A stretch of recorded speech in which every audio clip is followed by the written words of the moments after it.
Hola, bienvenidos a este seminario de adicciones de la Universidad del Magdalena de la materia psicopatología. El día de hoy mi grupo está conformado por Haider Yances, Jairo Torres, Carol Tolosa, Valentina Tatis y quienes habla Valeria Carrillo. Entonces, para iniciar con este seminario, vamos a hablar sobre lo que es la introducción, los conceptos básicos, la clasificación de las sustancias de objeto de abuso y dependencia y también de los tipos de drogodependencia.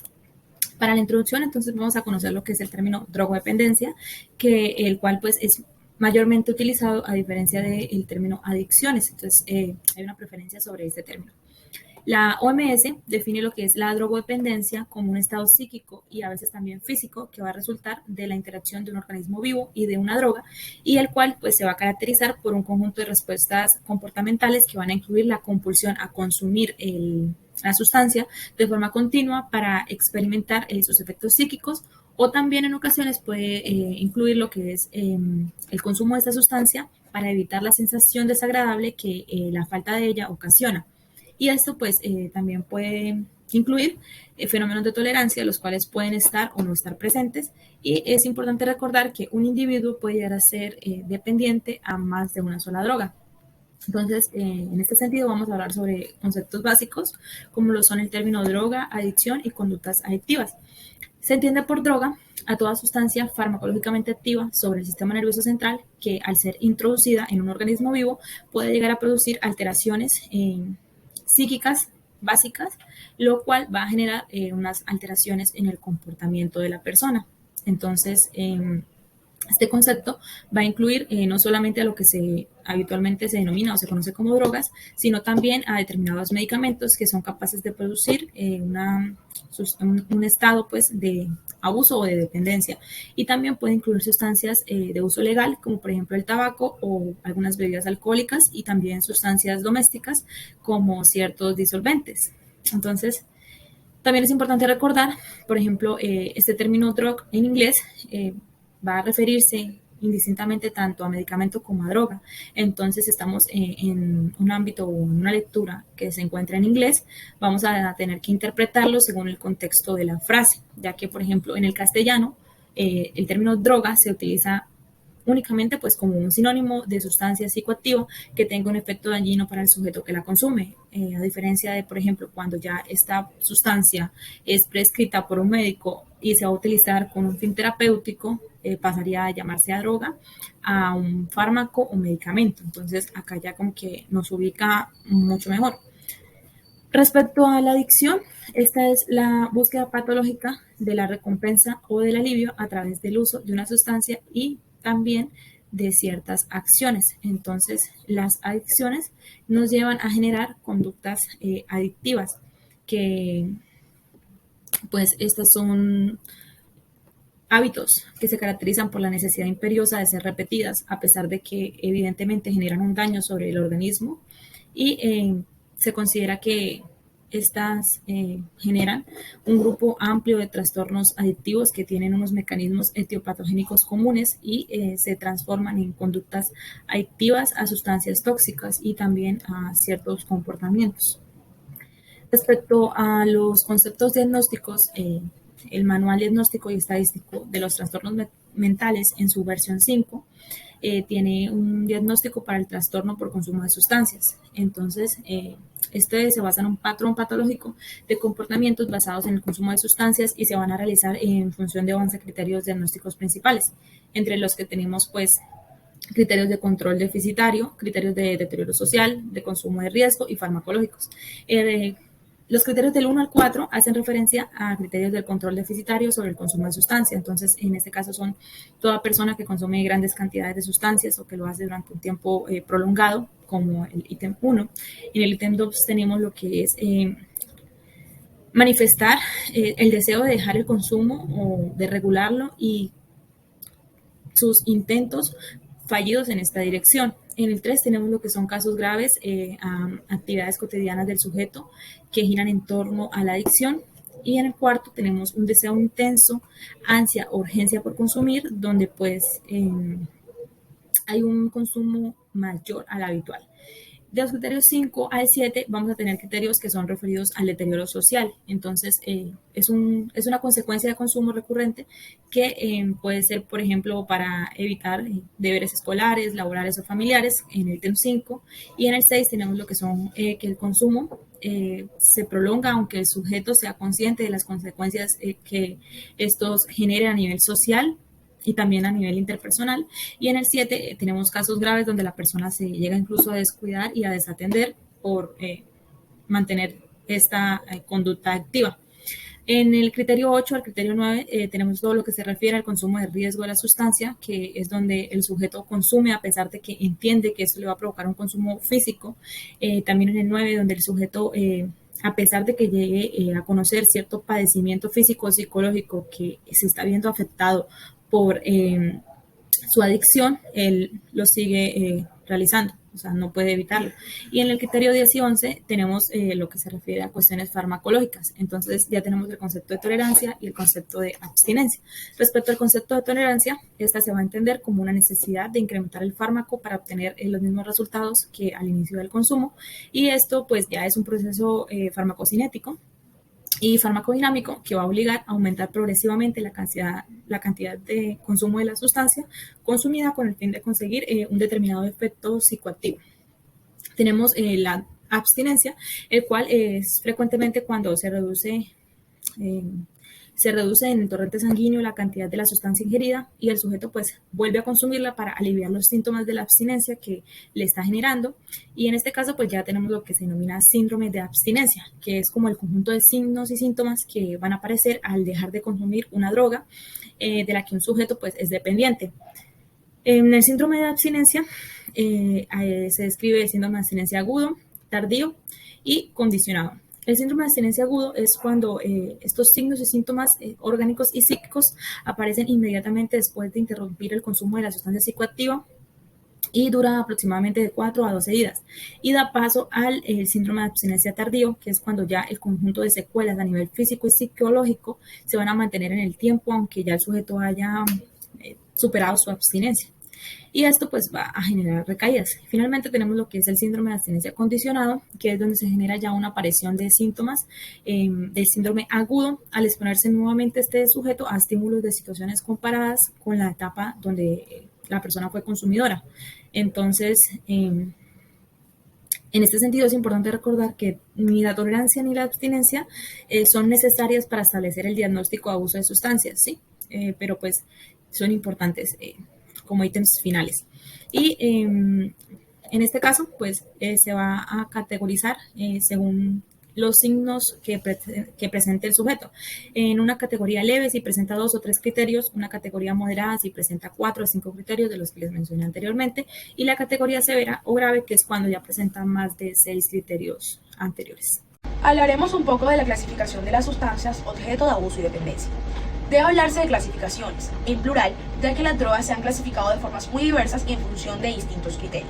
Según 1, sea su origen, ya sea natural o sintético; 2, por su estructura química; 3, por los efectos que éstas producen sobre el organismo y la conducta que adquiere el individuo consumidor; y 4, por su condición, ya sea de legalidad o de ilegalidad. Con el fin de facilitar el principal objetivo de toda clasificación, su operatividad, describiremos solamente el que efectúa el DSM-5 y el propuesto por el Real Colegio de Psiquiatras británico en 1987. El del DSM-5 le reduce a 10 categorías, ya que incluye la fencyclidina dentro del grupo general de alucinógenos y a las anfetaminas y a la cocaína en el grupo de estimulantes. Entre este grupo propuesto por el DSM-5 encontraremos primero el alcohol, la cafeína, el cannabis, alucinógenos con categorías independientes para la fencyclidina y otros alucinógenos, los inhalantes, los opiáceos, los sedantes, hipnóticos y ansiolíticos, los estimulantes, que estos incluirán lo que son las anfetaminas, la cocaína y otros estimulantes, los tabacos y otras sustancias. La clasificación que propuso el Real Colegio Británico de Psiquiatras en 1987 propone 10 grupos, entre esos el grupo número 1, que corresponde a los opiáceos. Este grupo incluye un gran número de sustancias de origen natural como el opio y la morfina, y algunas semisintéticas como la heroína y otras más recientes y totalmente sintéticas como lo es la metadona, que tienen la característica común de acoplarse a unos receptores específicos, del sistema nervioso central denominados receptores opioides. Entre este grupo vamos a encontrar la morfina, la codeína, la heroína, la metadona y la buprenorfina. Estos pueden causar una intoxicación por opiáceos o una sobredosis, causando como efecto secundario una sedación y una somnolencia. La administración intravenosa de la heroína produce un cuadro de euforia que puede durar de 10 a 30 minutos. Posteriormente aparece una letargia, somnolencia y apatía, o en algunos casos disforia, que pueden durar de 2 a 6 horas. El principal triángulo para describir este tipo de sobredosis son pupilas puntiformes, depresión cardiorrespiratoria y una pérdida del estado de conciencia. En la sobredosis se produce, como lo dije, una depresión cardiorrespiratoria y además un edema agudo de pulmón que puede provocar la muerte del paciente o puede causar complicaciones como lo es la acidosis metabólica o la hipotermia. Y pues la solución para estos casos es la administración de un antagonista opiáceo como la naloxona, que es la más común, que se encarga de revertir el cuadro de manera inmediata. Ahora hablaremos un poco sobre el tratamiento de la síndrome de abstinencia agudo. Y pues la interrupción del consumo de heroína o la administración de un antagonista específico puede desencadenar en un individuo dependiente un síndrome de abstinencia agudo que se inicia de 6 a 8 horas después de la última administración. Sintomatología sugestiva de abstinencia, que es lo común, un deseo de consumir de nuevo el opiáceo, quejas, súplicas, gritos, llantos, y en algunos casos vemos pacientes con un índice alto de agresividad, ¿cierto? Y comprende una sintomatología no controlable provocada por una activación excesiva del sistema noradrenérgico. En este caso vamos a encontrar rinorrea, lagrimeo, bostezos, sudoración, temblor, piloerección, anorexia, agitación, hipernea, émesis, aumento de la presión sistólica, fiebre en algunos casos y una pérdida de peso. Además de eso, pues el tratamiento inicial es una farmacoterapia con o acompañado de psicoterapia. Inicialmente hablaremos de un tratamiento con agonistas opiáceos, ya que la tolerancia cruzada entre los diversos opiáceos permite la desintoxicación del consumo de heroína mediante la administración de otro opiáceo a dosis progresivamente decrecientes. Los más comunes para este tratamiento es la metadona y el dextropropoxifeno. Y segundo, hablaremos de los agonistas alfa-adrenérgicos. Estos, o pues los opioides, actúan sobre los receptores específicos situados en las neuronas noradrenérgicas del locus coeruleus, inhibiendo su actividad. Es por ello posible controlar la sintomatología de la abstinencia mediante la administración de agonistas alfa-2 adrenérgicos que pues inhiben la hiperactividad de este sistema noradrenérgico, y pues los más comunes en este caso son la clonidina y la guanfacina. Además, vamos a tener un acompañamiento de terapia, ya sea en grupo o dirigido. Bueno, continuando con esta clasificación, yo les voy a hablar acerca del grupo 2 o depresores. Estas son sustancias que en conjunto lo que hacen es disminuir la actividad a nivel cerebral. Inicialmente van a inducir en las fases tempranas una excitación y estimulación en la persona que las consuma, y posteriormente, ya en etapas mucho más avanzadas, lo que hacen es inducir somnolencia y sedación, lo cual es bastante paradójico. Este grupo como tal va a incluir el alcohol, los barbitúricos, el hidrato de cloral, el traldehído y otros más. Vamos a tener en el ámbito médico y psiquiátrico ciertos términos tales como son el consumo de riesgo. ¿Qué es el consumo de riesgo? Es aquel patrón que actualmente está teniendo esta persona y que puede ocasionar daños a futuro si continúa por esta misma línea. Este daño puede ser a nivel físico o mental. Ahora bien, tenemos diferentes criterios que nos brinda la OMS para poder catalogarlo. En el caso del hombre vamos a encontrar que es aquel que consuma más de 28 unidades de bebida estándar por semana, y en el caso de la mujer 17 o más. Además de ello, tenemos un criterio que nos permite como agruparlos a ambos, y es aquel que consuma más de 6 o 7 unidades de bebida estándar en una única ocasión. Con respecto al consumo perjudicial, es diferente al anterior, porque en este patrón que tiene de bebida esta persona le está generando daños a su salud actualmente. O sea, el daño ya está, ya sea físico o mental. Bueno, eso con respecto a ello. Hablando un poco acerca del etanol, lo que va a hacer este etanol es interactuar con diferentes proteínas que se encuentran a nivel de la membrana de la neurona, y al hacer esto va a generar diferentes cambios a nivel de las enzimas y de los reguladores de la expresión génica. Esto lo hace como tal en los casos de acciones agudas, interactuando con diferentes receptores como lo son el GABA-A. A este le va a potenciar la acción, y al receptor N-metil de aspartato del glutamato lo que va a hacer es antagonizarlo. Esto en conjunto, interactuando también con otros receptores, lo que hace es deprimir el sistema nervioso central. Bueno, siguiendo con ello, ahora los tipos de consumo, el consumo agudo, que básicamente lo que ocurre acá es que se activa el sistema de recompensa por medio de ciertas beta-endorfinas y esto es lo que van a generar es un aumento de dopamina en el núcleo accumbens. Lo que ocurre en el consumo crónico es diferente, ya que acá lo que hay es por el tiempo, hay unos fenómenos de neuroadaptación. Puede haber una hipofunción de GABA y una hiperfunción del glutamato. Entonces, esto va a llevar a que si el paciente o la persona suprime de forma muy brusca, muy abrupta la ingesta de alcohol, lo que va a generar es una sintomatología de abstinencia. Ahora bien, también podemos tener neuroadaptación por medio de los receptores opioides, que era lo que les mencionaba anteriormente. Esto es lo que van a causar es una disregulación a nivel del receptor kappa y por ello vamos a tener diferentes fármacos eficaces que lo que van a hacer es antagonizar a estos receptores opioides como MIO y delta. Acá a mi derecha lo que pueden observar son los criterios que nos brinda la OMS para poder diagnosticar el síndrome de dependencia alcohólica. Esto lo pueden ver con mucho más tiempo ustedes y leer detalladamente. Siguiendo ahora con la etiopatogenia, vamos a tener que la capacidad adictiva del alcohol va a estar directamente proporcional a la adicción que se tenga al mismo. Entonces, todo el que lo consuma va a tener un riesgo de desarrollar un trastorno por su uso, pero este va a estar mayormente relacionado con ¿qué? Con la vulnerabilidad individual que se tenga al mismo o con la exposición que se tiene. Entonces, esta exposición va a estar mediada por diferentes factores, como le son el factor social, el cultural y, muy importante, el económico, que es el que le va a permitir adquirir el mismo. Tenemos acá dos conceptos muy importantes que son el craving o antojo, y este básicamente es ese impulso que tiene la persona de consumir el alcohol, de ingerirlo, luego de todo este periodo de abstinencia que ha tenido. Y el priming, que básicamente es el deseo de ingerir el alcohol luego de haberlo consumido por primera vez. Dejando esto a un lado, seguimos acá con los marcadores bioquímicos que tenemos de diferentes tipos. Tenemos entonces marcadores directos, como lo son el alcohol en orina, en sangre, en saliva, metabolitos del alcohol o el etilglucurónido en el cabello. Indirectos, como la transferrina deficiente de hidrato de carbono, y también tenemos marcadores de toxicidad, como el volumen corpuscular medio, la gamma-glutamiltransferasa y ciertas transaminadas. Ahora vamos a hablar acerca del tratamiento. Y este va a tener dos enfoques, tratar el periodo de abstinencia o tomar un enfoque mucho más reduccionista.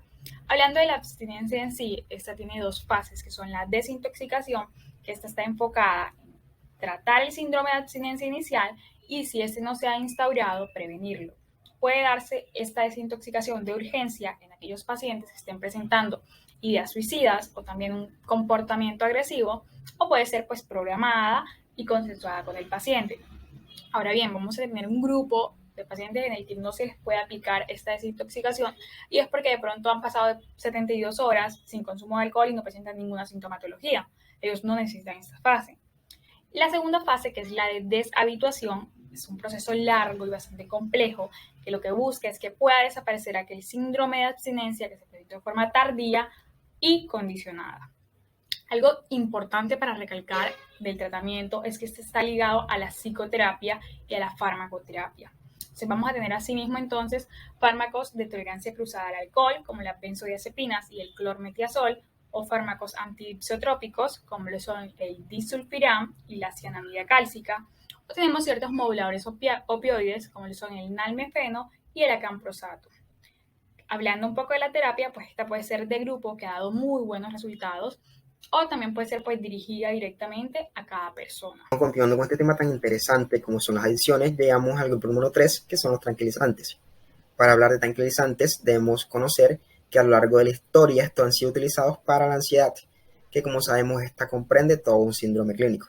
Para el tratamiento de esta, desde hace muchos años la comunidad médica intenta utilizar plantas autóctonas, preparados de estas bebidas alcohólicas, opiáceos, barbitúricos, entre otras sustancias, con el fin de controlar la ansiedad.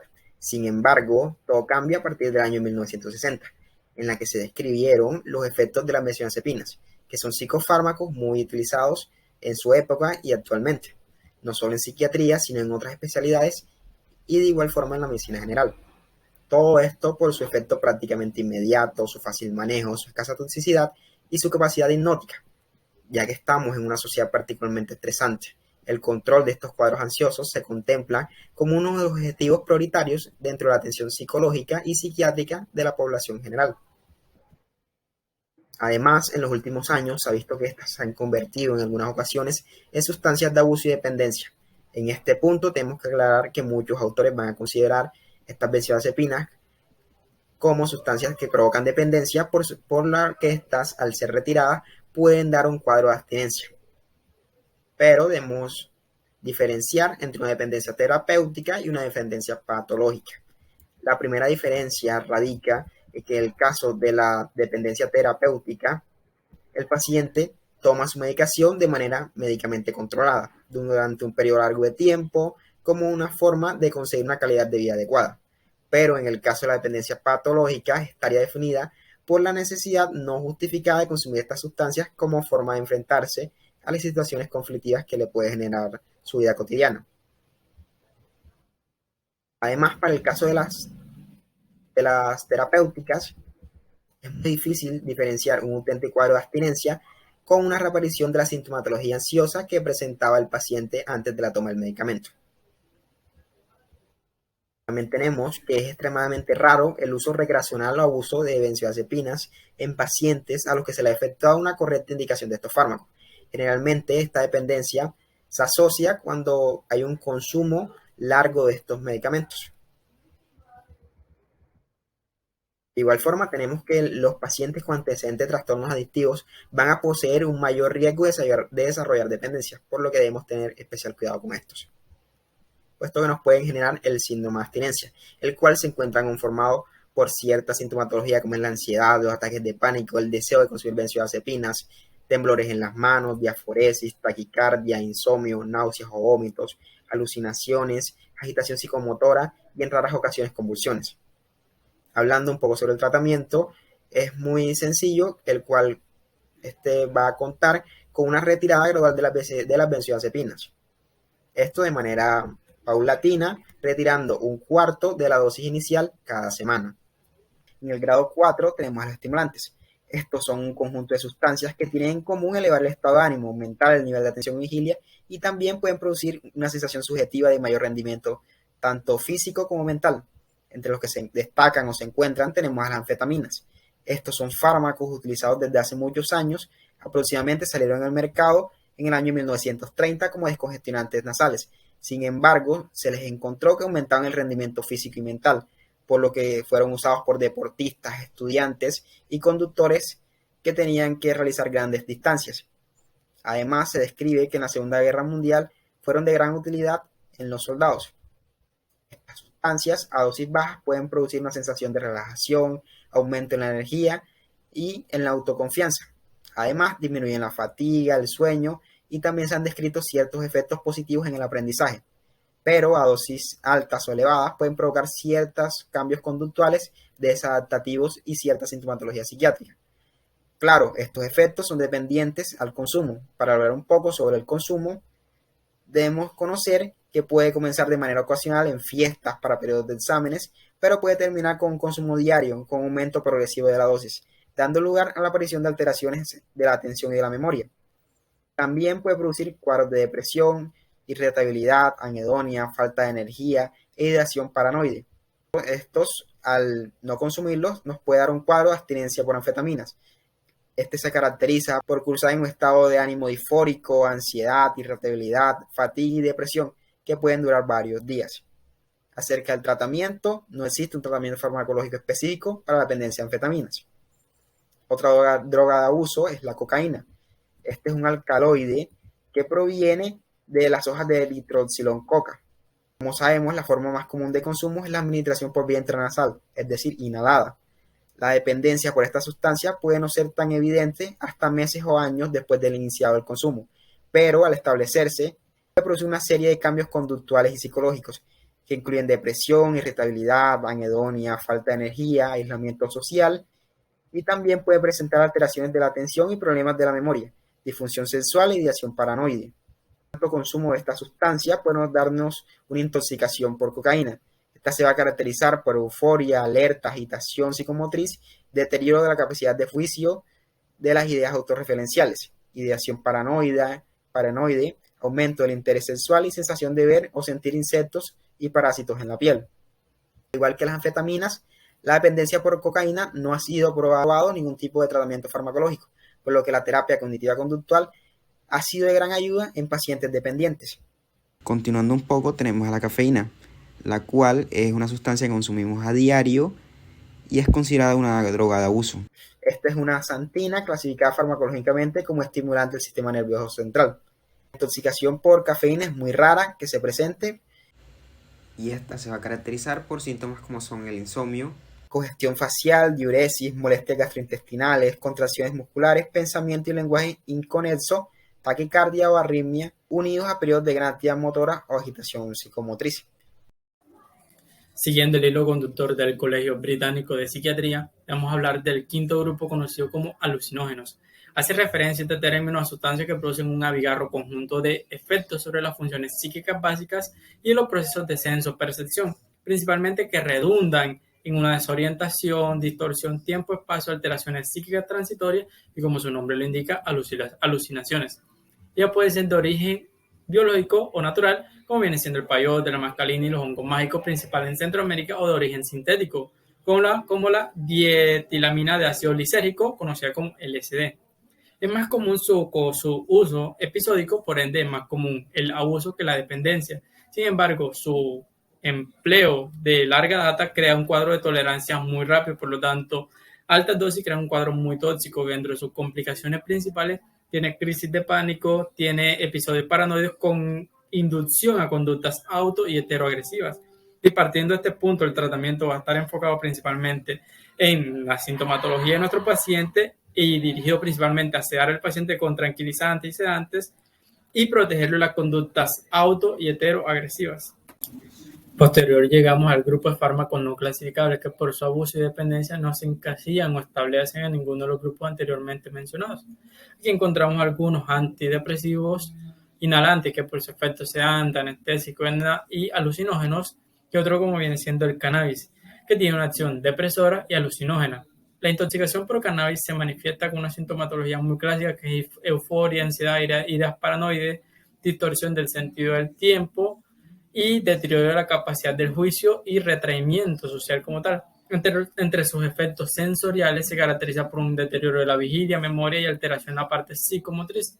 Como en la parte física tenemos una conjuntivitis, serostomía, taquicardia y disfagia principalmente.